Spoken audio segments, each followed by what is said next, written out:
Hey guys, welcome you back from Education of a Smart Academy, Main Road, Monroe. This is Vibhuti Chandra before you, having the new chapter from class 10th from the book The First Flight, and the chapter is none but you can see here the dust of snow. Dust of snow we are going to start now. Today we have to study this chapter. A very beautiful chapter poem written by Robert Frost. Robert Frost is the poet of this poem. We are going to discuss about it. So let's start the poem. You can see here the way a crow shook down. The way a crow shook down on me, the dust of snow from a hemlock tree.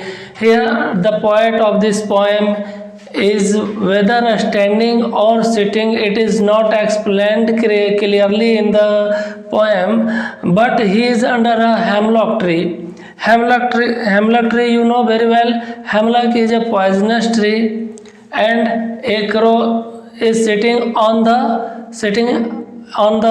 hemlock tree, and the poet is actually in the bad mood, sitting under the hemlock tree. So when the crow, whether the crow flies or jumps on the branches of the hemlock tree, the dust of a snow falls upon the poet. Falls upon the poet, and he says the next, that has given my heart a change of mood and saved some part on a day I had ruined. In accordance of the poet, when the dust of snow, you must should have a clearance about the word dust of snow. That dust of snow means tiny particles of ice. It is actually the place where the poet is sitting is, according to the chapter, according to the poem, is a cool place where fall of ice goes on, and when it was all around the ice, even on the tree, leaf of the trees, the crow shakes the tree, and dust of snow, tiny particles of snow falls upon the poet. As a result, as I am told, that the poet was in rude mood. He was disappointed or calm due to any reason. He was not in good mood and was sitting under the hemlock tree. But when the ice of dust of snow falls on him, his mood changed. And he says that when he changed his mood, the remainings of the days passed with happiness and joyful. He says that, and saved some part on a day I had ruined. His days was going on in rude mood, and he was disappointed, you can say. But when the ice of dust of snow falls on him, his mood changed, and remaining of the days he passes with good mood. It's the summary of the poem. But what is the moral in this poem?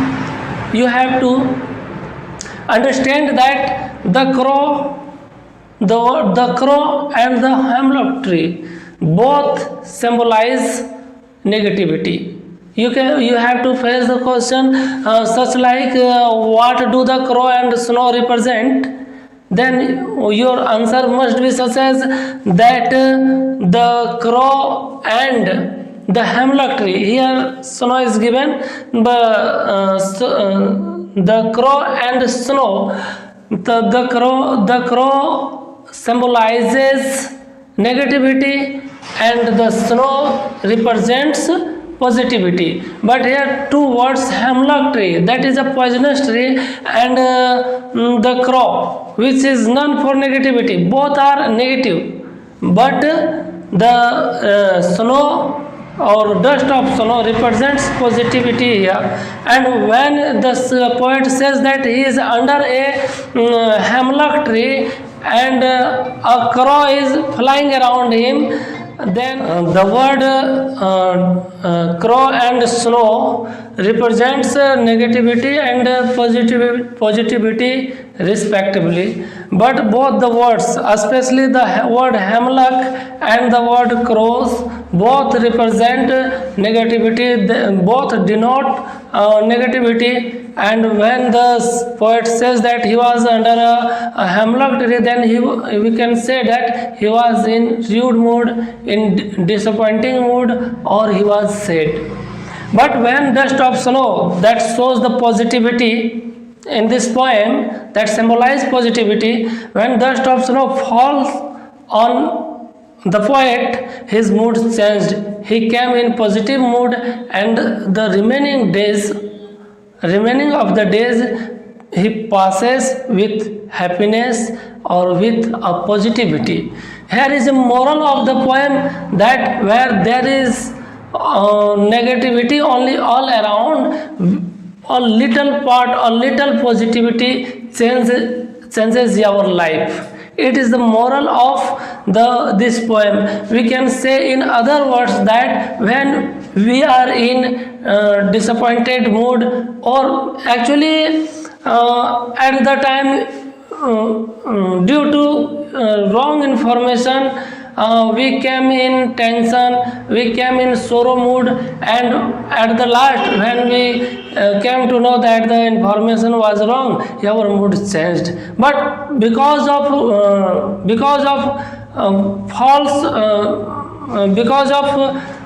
false information, wrong information, we put ourselves in depression. That is, here we can learn from this poem that always we should be try to be in positive mood. Or the another moral, that where there is nothing positive and there is only and only negativity all around us, we should look for only a little part of positivity that can change our day, that can change our life.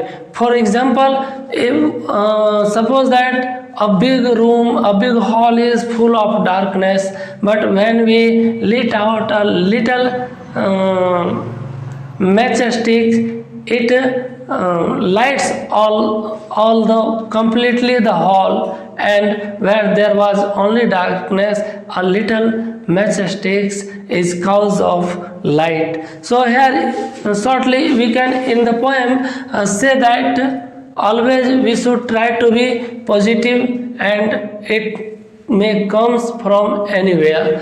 Let us see the question of this chapter. What do the crow and snow represent? As I have told you already that the crow represents negativity and the snow represents positivity in this poem. Where was the poet standing? The poet was standing under a hemlock tree. Very easy question. You can see what was the mood of the poet in beginning. But here in the beginning of this poem, the poet, he was in rude mood. He was disappointed or he was sad. But after when the dust of snow had fallen on him, his mood changed. He came in positive mood, and remaining of his days passes with good mood or positive mood. So I hope you will have come to learn, or you will come to understand the poem and the moral of the poem, the dust of snow. For the upcoming question that are asked generally in the examination, we will discuss later in the next episode. If you come to understand and you like the video, then subscribe the channel. Thank you too much.